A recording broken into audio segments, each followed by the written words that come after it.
সবাই কি আর অভিমান বুঝতে পারে প্রিয়?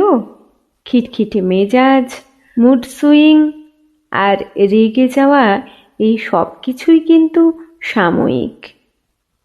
কিন্তু ওই যে আমাদের জীবনে আমাদেরকে বুঝতে পারার মানুষ খুবই কম।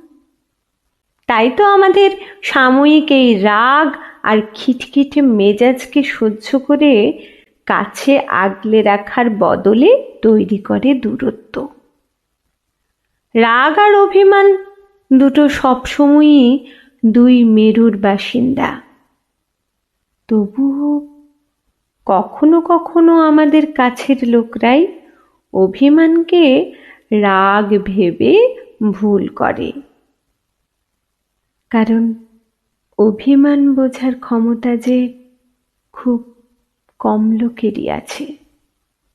সবাই কি আর অভিমান বুঝতে পারে প্রিয়?